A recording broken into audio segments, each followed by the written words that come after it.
قل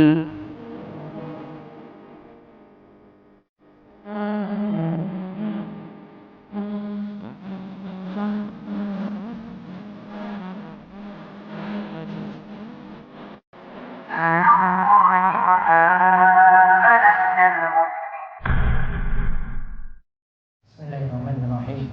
Assalamualaikum warahmatullahi wabarakatuh. Alhamdulillahi rabbil alamin. Hamdan katsiran thayyiban barakan fihi kam yuhibbu rabbuna wa yarda. Wa asyhadu an la ilaha illallah wahdahu la syarikalah wa asyhadu anna Muhammadan abduhu wa rasuluh. Allahumma shalli ala nabiyyina Muhammad wa ala alihi wa man tabi'ahum bi ihsan ila yaumiddin. Allahumma inna nas'aluka ilman nafi'a wa rizqan thayyiba wa amalan mutaqabbala. Puji syukur kita panjatkan pada Allah. Selawat dan salam mugi-mugi tercurah pada junjungan kita Nabi besar Nabi Agung Muhammad sallallahu alaihi wasallam. Ikhwani fiddin wa khatifillah, Bapak Ibu para jamaah sekalian yang mugi-mugi senantiasa dirahmati oleh Allah. Pada kesempatan malam hari ini kita akan lanjut dua pembahasan. Yang pertama, kita akan melihat lagi pembahasan dari kitab Riyadhus Shalihin, masih membahas zikir pagi petang. Lalu yang kedua, kita akan melihat pembahasan Manhajus Salikin tentang waktu sholat, masih dalam pembahasan kitab sholat. Baik, kita lihat hadis 1452. Zikir pagi, zikir petang ini untuk mendapatkan perlindungan dari bahaya. Hadis nomor 1452. Wa anhu qala jaa rajulun ila nabi sallallahu alaihi wasallam faqala ya Rasulullah ma laqitu min aqrabin lada ghadni al-barihata qala ama law qulta hina amsayta a'udzu bikalimatillahi tammati min syarri ma khalaqa lam tadurrak. Rawahu Muslimun. Dari Abu Hurairah radhiyallahu anhu, ia berkata, ada seorang lelaki datang kepada Nabi sallallahu alaihi wasallam, lalu ia berkata, wahai Rasulullah, semalam aku menemukan seekor kalajengking yang menyengatku. Beliau bersabda, seandainya engkau mengucapkan ini saat di sore hari, a'udzu bikalimatillahi tammati min syarri ma khalaq, aku berlindung dengan kalimat-kalimat Allah yang sempurna dari kejahatan yang telah Dia ciptakan, pasti kalajengking itu tidak akan membahayakanmu. Hadis riwayat Muslim nomor 2709. Wa anhu, dan darinya. Kalau Imam Nawawi menyebut wa anhu, berarti maksudnya sama seperti periwayat hadis sebelumnya. Hadis sebelumnya itu hadis 1451 itu dari Abu Hurairah. Berarti hadis ini juga dari Abu Hurairah. Maka cukup ditulis wa anhu, yaitu dari Abu Hurairah. Dari Abu Hurairah ia berkata, jaa rajulun ilan nabi sallallahu alaihi wasallam.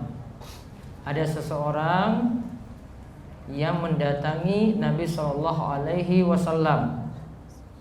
Faqal, maka orang ini berkata, ya Rasulullah, malakitu min aqrabin ladaqatni al-bariha. Wahai Rasulullah, semalam aku menemukan seekor kalajengking itu menyengatku. Bariha waktu malam. Jadi pas malam-malam kalajengking itu menyengatnya. Menyengat siapa tadi? Laki-laki tadi.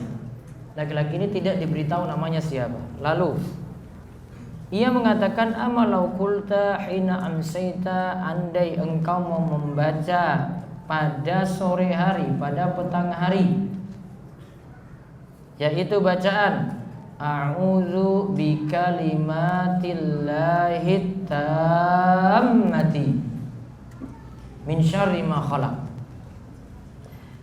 Aku berlindung dengan kalimat-kalimat Allah yang sempurna dari kejahatan yang telah Dia ciptakan. Pasti kalajengking itu tidak akan membahayakanmu. Min syarri ma khalaqa lam tadurruka. Maka tidak ada yang bisa mencelakakanmu. Hadis ini riwayat Imam Muslim. Kesimpulannya kita lihat faedah dari hadis. Faedah hadis yang pertama mengenai pengertian kalimat yang sempurna, ada yang memaknakan dengan kalimat yang tidak ada kekurangan dan aib. Ada juga yang menyatakan kalimat yang bermanfaat dan penyembuh. Ada yang memaknakan dengan Al-Quran. Lihat syarah Sahih Muslim halaman 17, jilid 17 halaman 29. Baik, kita lihat disebutkan di situ bahwa siapa yang membaca zikir a'udzu bikalimatillahi tammati min syarri ma khalaq. Pertama terlebih dahulu kita lihat di sini perintahnya baca petang hari. Sebenarnya dari hadis ini bisa disimpulkan karena kejadiannya di malam. Ini kan tadi digigit apa? Kalajengking. Kejadiannya pada malam hari. Kemudian hadis Abu Hurairah ini katakan, coba kalau kamu mau ucapkan a'udzu bikalimatillahi tammati min syarri ma khalaq. Coba kalau kamu mengucapkan a'udzu bikalimatillahi tammati min syarri ma khalaq, maka tidak ada yang dapat memudaratkanmu. Maka kita dapat artikan zikir ini dibaca di malam hari. Dan inilah kenapa jadi pendapat sebagian ulama yang pernah kami sebut ketika membahas tentang zikir pagi petang. Sebagian ulama itu berdalil dengan hadis ini bahwa zikir pagi petang itu dibaca setelah masuk malam hari. Yang petangnya itu dibaca setelah masuk malam hari. Di antara alasannya hadis ini. Kan langsung praktek di sini. Prakteknya malam hari. Coba kamu baca tadi ya, kan kejadiannya malam hari. Coba kamu baca berarti. Kejadiannya pas juga malam hari, berarti kamu baca di malam hari bacaan ini, maka tidak ada yang dapat memudaratkanmu. Maka sebagian ulama berpendapat zikir petang dibaca ketika sudah masuk maghrib, tenggelamnya matahari, berakhirnya ketika sholat isya itu berakhir. Kita sudah bahas sholat isya kemarin ya. Apa kesimpulan kemarin? Sholat isya berakhir kapan? Pertengahan malam. Kemarin kira-kira jam berapa? Jam 11. Nah berarti zikir ini dibacanya sampai waktu itu. Nah di sini di pengertian yang pertama atau faedah hadis yang pertama mengenai pengertian kalimat yang sempurna. Nah ini pembahasan dari Imam Yahya bin Syarif An-Nawawi. Beliau katakan yang dimaksud adalah kalimat yang tidak ada kekurangan dan aib. Kalimatnya tidak ada kekurangan dan tidak ada aib. Ada juga yang menyatakan kalimat yang bermanfaat dan kalimat itu jadi penyembuh. Juga ada yang memaknakan dengan Al-Quran. Kalimat yang sempurna itu adalah Al-Quran. Nah ini pendapat-pendapat yang disebutnya oleh Imam Yahya bin Syarif An-Nawawi. Namun Imam Nawawi lebih cenderung pada pengertian yang pertama, yaitu memaknakan kalimat yang tidak ada kekurangan dan aib. Karena pendapat yang lainnya beliau sebutkan dengan penyebutan kila. Kila itu kalau dalam masalah beda pendapat, terutama kalau Imam Nawawi sebutkan, itu berarti pendapat yang beliau sebutkan saja. Namun pendapat yang pertama yang beliau sebutkan dengan pengertian beliau, yaitu yang lebih tepat. Jadi yang maksudnya di sini adalah kalimat yang sempurna. A'udzu bikalimatillahi tammati min syarri ma khalaq. Aku berlindung dengan kalimat Allah yang sempurna Bisa jadi di sini maknanya 3 tadi, namun yang paling bagus ini kita maknakan kalimat yang tidak ada kekurangan dan aib. Terus yang kedua. Yang kedua, hendaknya setiap hamba bergantung penuh kepada Allah untuk selamat dari setiap kejelekan, hasad, dan hal-hal yang melampaui batas. Setiap makhluk itu bergantung pada Allah. Jangan merasa pede pada dirinya sendiri. Artinya jangan bergantung pada dirinya. Wah, saya pasti bisa selamat dari kalajengking tadi. Wah, saya bisa selamat malam ini dari bahaya-bahaya semacam ini. Enggak, jangan bergantung pada diri sendiri. Bergantung itu kepada Allah. Allah yang menyelamatkan kita. Dan doa ini ya meminta tolong pada Allah. Berarti Allah yang menyelamatkan. Jadi bukan karena diri kita, bukan karena kita sudah usaha ini, usaha itu. Tahu, kembalikan pada Allah Subhanahu wa taala. Muslim itu punya sifat seorang muslim itu harus menyandarkan urusan-urusannya itu kepada Allah. Terus yang ketiga. Yang ketiga, boleh meminta perlindungan dengan kalamullah yang sempurna.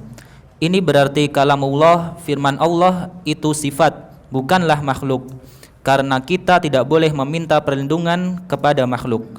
Karena kita tidak boleh minta perlindungan pada makhluk, maka a'udzu bikalimatillahi tammati. Kalimatillah itu kita sebut kalamullah, itu firman Allah. Berarti firman Allah itu wahyu. Dan itu termasuk sifat Allah. Dan bukan makhluk. Ini nanti berbeda dengan keyakinan Mu'tazilah yang menganggapnya itu makhluk. Namun yang tepat tadi keyakinan Ahlussunnah wal Jamaah sesuai dengan hadis ini juga, dan dalil-dalil yang begitu banyak menyebutkan bahwasanya kalamullah itu sifat Allah, bukanlah makhluk. Dan manusia kita ini kalau minta perlindungan tidak boleh minta perlindungannya kepada makhluk. Minta perlindungannya kepada Allah. Karena dulu di masa jahiliyah orang-orang musyrik itu biasanya meminta perlindungan kepada makhluk. Ada yang jadi juru kunci atau ada yang jadi penguasa yang ada di lembah, suatu lembah yang dilewati. Mereka kalau lewat tempat tersebut harus minta-minta, pamit-pamit dulu. Makanya di dalam surat Al-Jin disebutkan wa annahu kana rijalun minal insi ya'udzuna birijalin minal jinni fazaduhum rahaqa. Ada segolongan dari manusia itu meminta perlindungan kepada jin, ya tadi jin yang ada di lembah. Fazaduhum rahaqa, maka jin-jin itu menambah kepada manusia dosa dan rasa takut. Jin itu tambah sombong. Sedangkan manusia minta perlindungan tadi tambah takut. Kita minta perlindungan nanti kalau minta pamit-pamit mbah gitu misalnya. Atau ada yang nyalakan klakson misalnya, titit dulu, atau harus lampunya itu nyala walaupun siang bolong lewat tempat itu. Maka sebenarnya yang ada tambah takut lagi. Bukan selesaikan masalah. Bukan jadi berani lewat tempat itu, malah tambah rasa takut. Wah, ini kalau tiba-tiba dia muncul di belakang gimana ya? Udah ini lagi perasaannya. Wah, kalau tiba-tiba muncul di depan situ bagaimana ya? Oleh saya sudah minta pamit. Coba kalau dia nggak ucapkan, dia minta tolong pada Allah, baca kalimat tadi ini. A'udzu bikalimatillahi tammati min syarri ma khalaq. Dan dalam riwayat lain ini selain untuk zikir petang, bacaan ini juga digunakan untuk kita minta perlindungan pada Allah ketika lewat di suatu tempat yang belum pernah kita singgah. Lewat suatu tempat yang belum pernah kita singgah. Misal ada yang pergi ke suatu tempat, mungkin dia baru berada di tempat itu, dia KKN misalnya di tempat situ. Kemudian ketika sudah di tempat itu, wah ini kok kelihatan seram ya, saya itu biar selamat gimana ya, baca kalimat ini. A'udzu bikalimatillahi tammati min syarri ma khalaq. Baca kalimat itu. Maka keutamaan yang didapat, kita tidak akan mendapatkan mudarat. Artinya Allah memberikan kepada kita itu keselamatan. Nah, kemudian yang keempat. Yang keempat, kalimat ini akan melindungi hamba dari kejelekan makhluk, dari setiap yang mengganggu hawa dan syahwat. Maka berbagai macam gangguan, ada yang mau merampok, ada yang mau menyakiti, ada yang mau merampas harta kita. Ada gangguan dari makhluk-makhluk jahat seperti jin, ada gangguan dari hewan-hewan buas. Kalau kita minta tolong pada Allah, Allah akan menyelamatkan kita. Karena kalimat min syarri ma khalaq, dari kejelekan makhluk, yang dimaksudkan makhluk sini seluruh makhluk. Min syarri ma khalaq di sini seluruh makhluk. Apapun itu.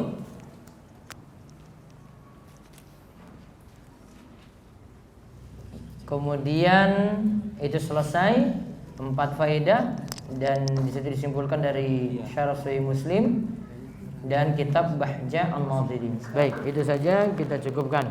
Kita tutup dengan doa kafaratul majelis. Subhanakallahumma bihamdika asyhadu an la ilaha illa anta astaghfiruka wa atubu ilaik. Assalamualaikum warahmatullahi wabarakatuh.